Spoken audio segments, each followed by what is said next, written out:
If it is okay with you, I'm going to stand down front this evening. See what Josh always brags about, why it's good to stand down front. So we'll see if we can do that here as well. First of all, good evening to you. I'm not going to make you write anything tonight. So no, you don't have to scramble for pens and pencils or anything like that as we did this morning. I hope that you were able to take what we did this morning and think about it as we were doing it and look back through it as we go forward. And I'm not going to have you bring that back out, so you don't have to keep it somewhere where you won't lose it, because I'd say half of us will have it lost by the end of the week. But hopefully you'll remember what we looked at and can use that when we talk about that some of these Sundays going forward. Tonight, we're going to talk about truth and myth at the cross of Jesus. And I want us to start, I want you to take a moment to picture what the cross of Jesus would have looked like. I'm talking about a physical depiction of the cross of Jesus. What would it have looked like? Well, think about its shape, think about its size, think about the person hanging from it, or any person hanging from it. What images are in your head? Well, I dare say that few of our images are self-made. I would say the image that is in our head has been developed over time from countless other images that we have seen. Consider this. How many crosses have you seen in your lifetime? Probably a lot. For a country that does not put criminals to death on crosses, we've seen a lot. You've seen them in houses. You've seen them in hospitals. You've seen them in pictures, and you've seen them in movies, right? And so those images, whatever it is that we see, are what creates the image in our head. And so whatever that image is that you have, the reality actually might be quite different. And we're going to talk a bit about that this evening. Tonight, I want us to look at 7 myths of the cross. And what I want you to think about when we talk about the word myth is a sort of created image or a created idea of what something is, okay? It's not that it's not true. It's also not that it's false, but it's this sort of modified, adjusted, sort of over time, what it came from. We think about mythological creatures. There's probably some truth in mythological creatures, but as the story gets told over and over again, it modifies, it adapts, it changes. Well, the cross, in many ways, is the same thing. I told Boo this morning, and this is something I've been reading about for years. It's a lesson that I've had sort of in the hopper for a couple years as well. Most of my source material for this evening is by a doctor named Thomas McGovern. Thomas McGovern is a surgeon. He's also a board member of the Catholic Medical Association, along with a lot of other medical groups. But I've also read a lot of other things about this. And I'm presenting this, and if this bothers you or bores you, I apologize, but we're presenting this more from a sort of historical / scientific method here tonight. We'll be referring also to scriptures as well. There are 4 different gospels that give accounts of the crucifixion of Jesus. They are Matthew chapter 27, Mark chapter 15, Luke chapter 23, and John chapter 19. We'll look at all of them in some form or fashion this evening.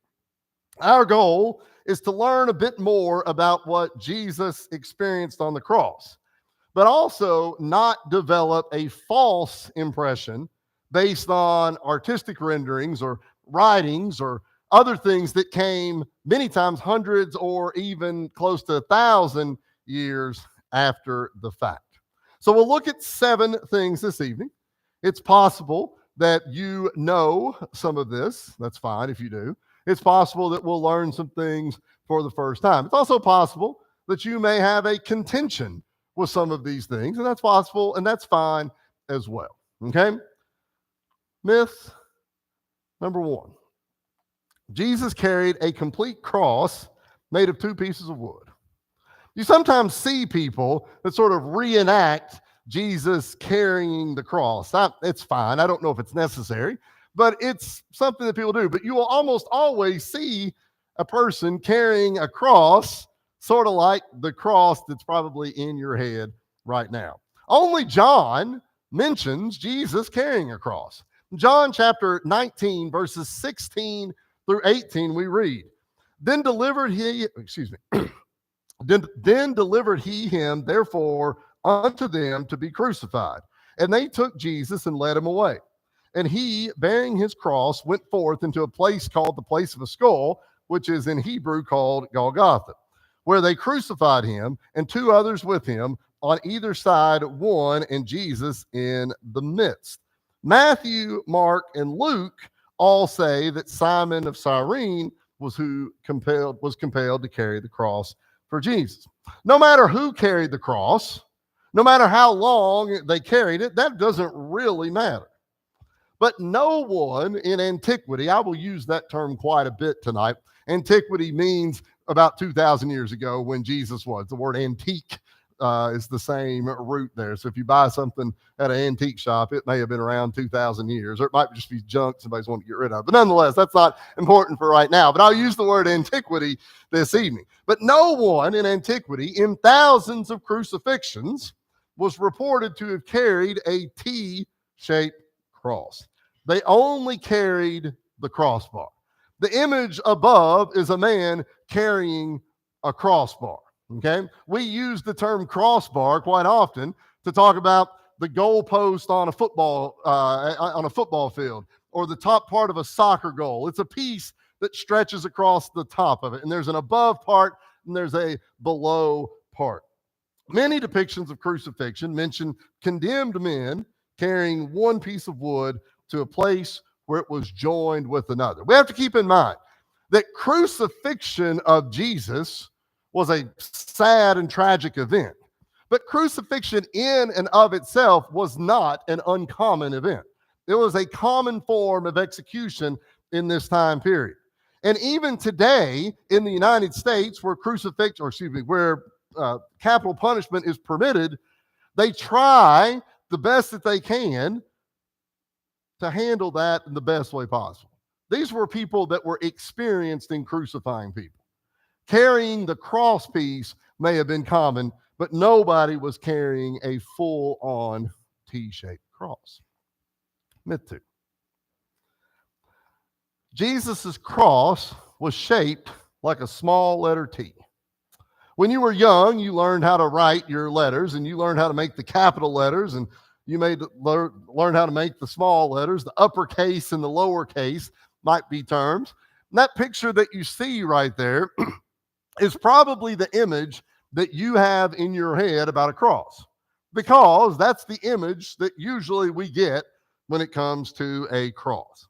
However, the standard shape of a cross was not like this lowercase t.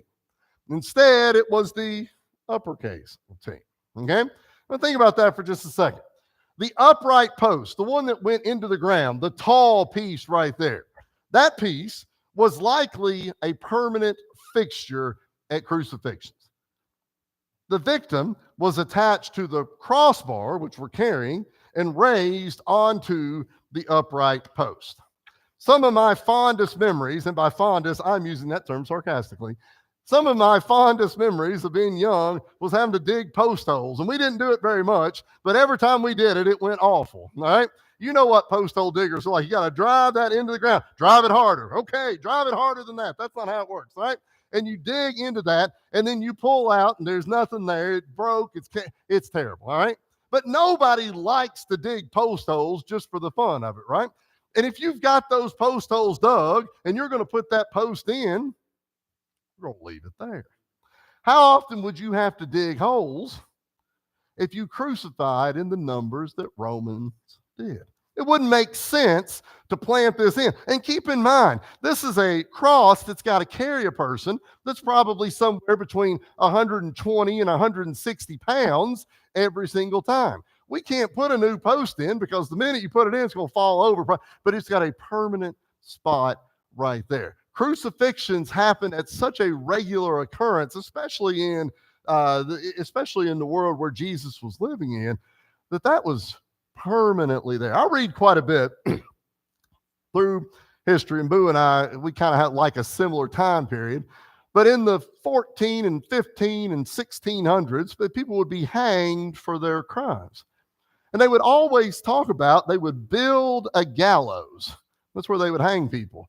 But I've thought when I've read this quite often, you're hanging enough people, why do we have to keep building? And I'm sure the carpenter probably thought that, but I'd say whatever the carpenters union of the time period wanted to do it every time so they get paid for it. But it doesn't make sense to do that. And so it's not practical to repeatedly put up and take down a full T-shaped cross. And so the lowercase t that we see for a cross is not accurate. Myth number 3. Crucifixion victims' hands were above their heads.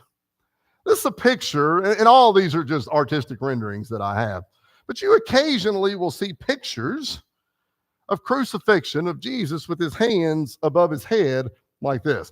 I gave you the mention of the person that I'm using a lot of source material from, because crucifixion images like this are very prominent in Catholic churches. But the guy that I was researching this and studying with, the surgeon at a Catholic hospital and a Roman Catholic.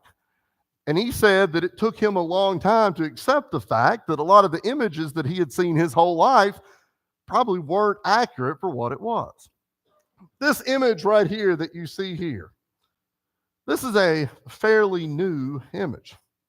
Every image of crucifixion of Jesus in the first 500 years after his death showed arms out to the side, not above your head like this.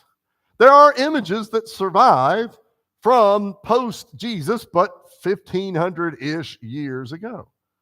But they all show Jesus with his arms out to the side. Greek and Roman descriptions of crucifixion all talk of people being crucified with their arms out to the side. Again, this was the standard procedure. Jesus was crucified by the Roman government. He's going to be crucified the same way that anyone else would be. The Roman word for the crossbar, patibulum, derives from a verb meaning to stretch out. The whole point of the stretched out bar was to stretch out your arms. We've just looked and said if it's shaped like this, there's really nothing to put your hands above.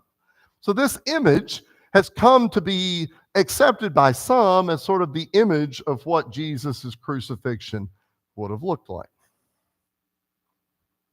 Myth number 4.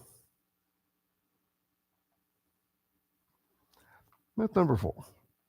Crucifixion victims' feet were placed on top of each other when nailed to the cross.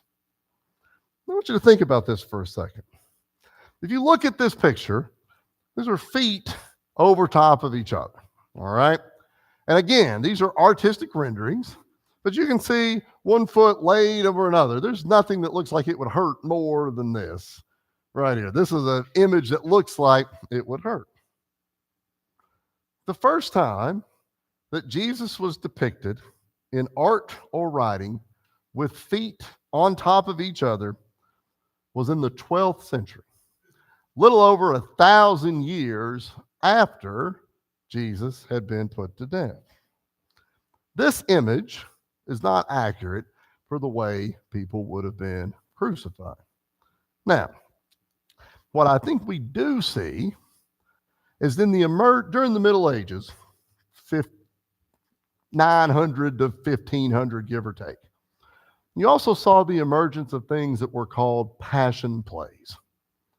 And passion plays were quite often methods used to teach people how Jesus had died, teaching a populace that couldn't read quite often. And so these stories were told, but when you told the story, you wanted the image to hurt as much as possible. Because I can't read for myself, I can see what the image does. If you showed me this picture that I have up here on the screen, that would hurt, right?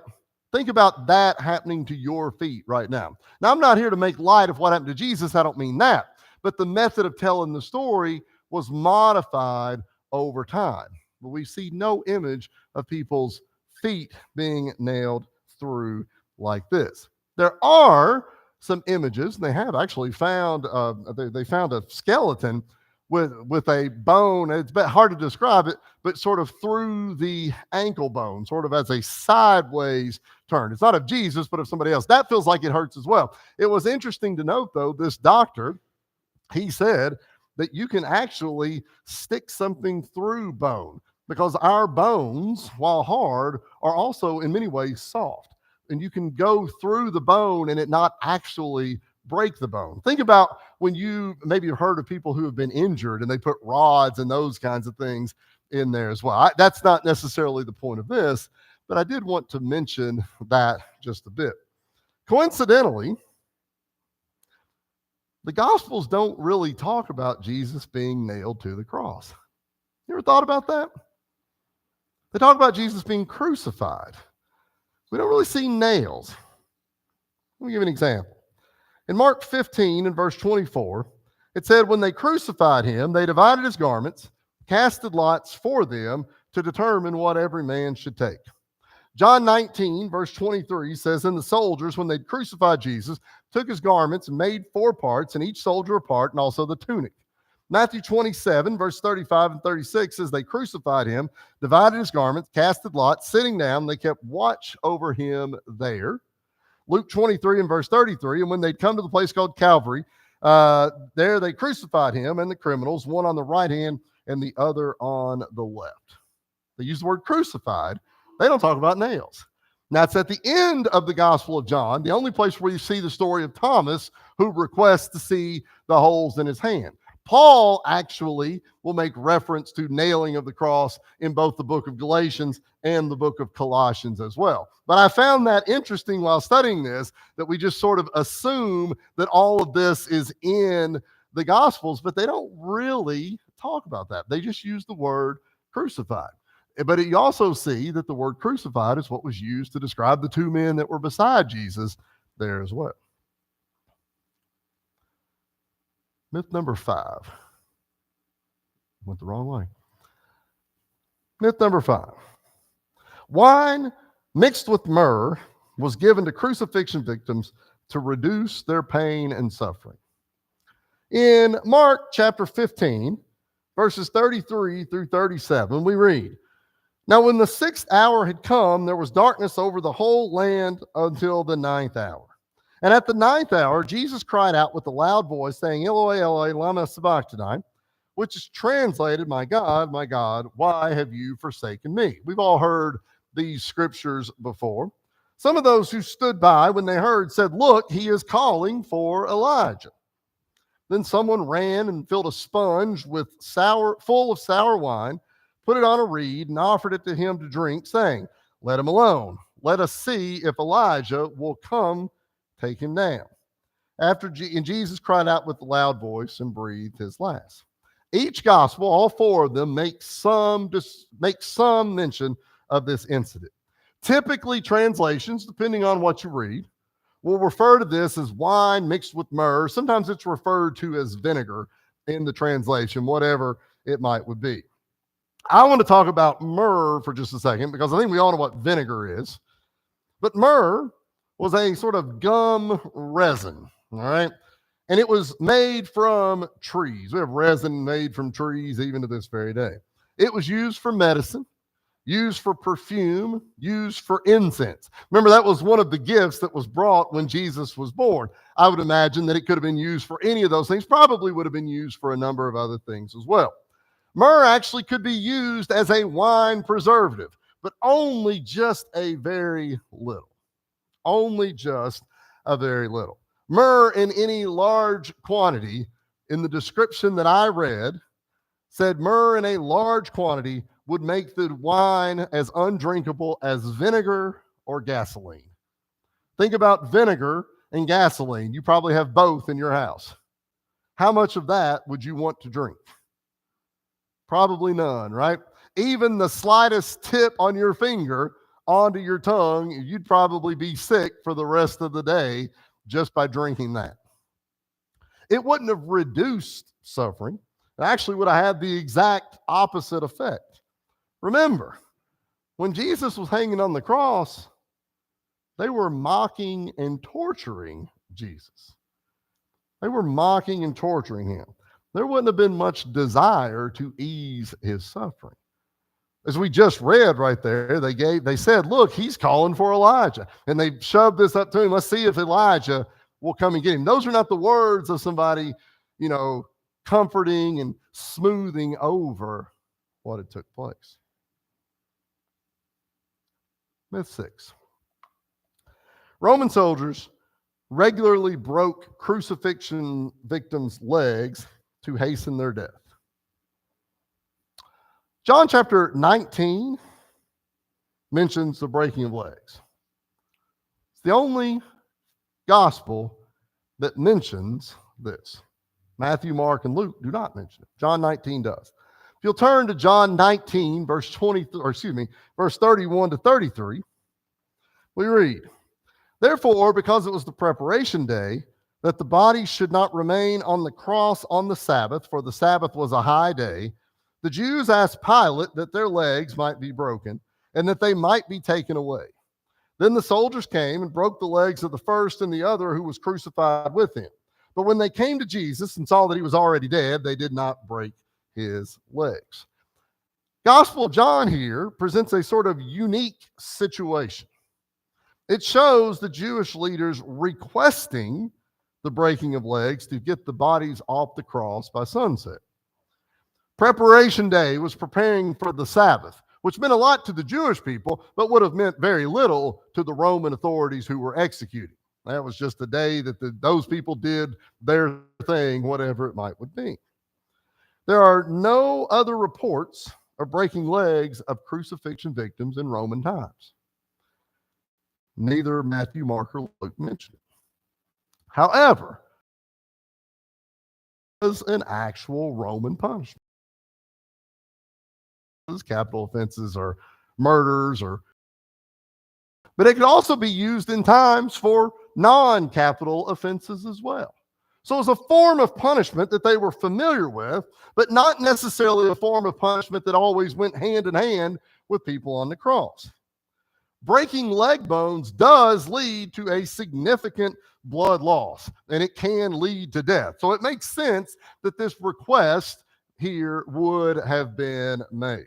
Clearly did happen, but it's far from a regular occurrence. I think we get this impression that, if it's almost, it's 10 minutes to quitting time, let's go ahead and finish these guys off. And I don't believe that that's what the scripture says, history says, or science says either. Last one. Crucifixion victims died by suffocation when they got too tired to repeatedly push themselves up on the nails in their feet to exhale. If you were hanging on a cross, the ability to push yourself up even once, not to mention repeatedly, would have been almost impossible. However you want to envision being nailed to a cross, it's unrealistic to think that you're going to be doing leg lifts right there. That's going to take every ounce of energy that you might have. I want you to think about right now holding your arms out away from your body. You'll get tired of doing this after a while, but you'll still be able to breathe. Okay? Hold them out. You'll still be able to breathe. There are no reports in hundreds of writings on crucifixions in antiquity of victims having difficulty breathing and raising themselves up. Just think about this for a second. How many times did Jesus speak from the cross? 7 times, right? I want us to look at Luke 23, verses 39 through 43. And I want you to think about being on the cross and suffocating, and consider this conversation, and if this is realistic, if somebody was suffocating. Okay? Bear with me. Luke 23, verses 39 through 43. Then one of the criminals who were hanged who were hanged blasphemed him, saying, "If you're the Christ, save yourself and us." So we have one criminal that makes a comment, a full sentence right here. But the other, answering, rebuked him, saying, "Do you not even fear God, seeing you are under the same condemnation? And we indeed justly, for we receive the due rewards of our deeds, but this man has done nothing wrong." That's the second man talking. He is addressing the first man. Then he turns to Jesus. I say turned. Then he said to Jesus, "Lord, remember me when you come into your kingdom." Jesus said to him, "Assuredly, I say to you, today you will be with me in paradise." That's a full-on conversation between three people being crucified. Suffocation, you can't even breathe. You struggle to even talk. Think about that. If you've ever had a cold or a sinus infection, you can't, it's like you start to talk, you can't get that out. These people were hanging on the cross. Typically, when somebody hung on a cross, fatigue pulled the body down. Gravity pulled the body down. Imagine being hung to the cross, how that would affect your shoulders and your elbows. That's what's breaking you down. That is where it kills you. You would have certainly tired. You would have been in pain. You would have been very uncomfortable. Most of these people had probably been beaten a few times before they went to the cross in the first place. So it's highly unlikely that you went up there as a perfectly healthy human the first time you went up there. But it wasn't suffocation.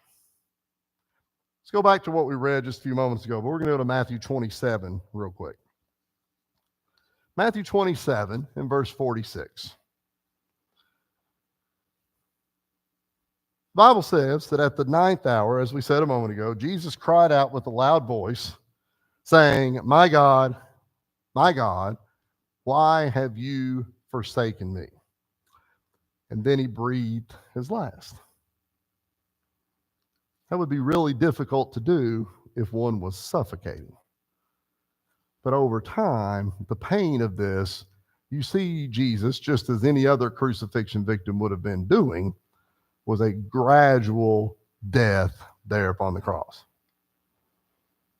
What's the benefit of studying the crucifixion of Jesus? Well, I wanted to talk about this evening because I've had it sort of in mind for a while. Because I'm interested sometimes more in the historical and the scientific than I even am sometimes of the religious.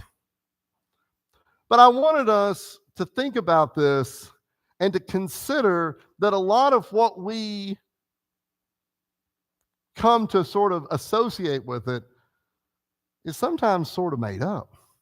We take a little kernel of truth and we build around it. We're influenced by others on the outside. We're influenced by things that we see.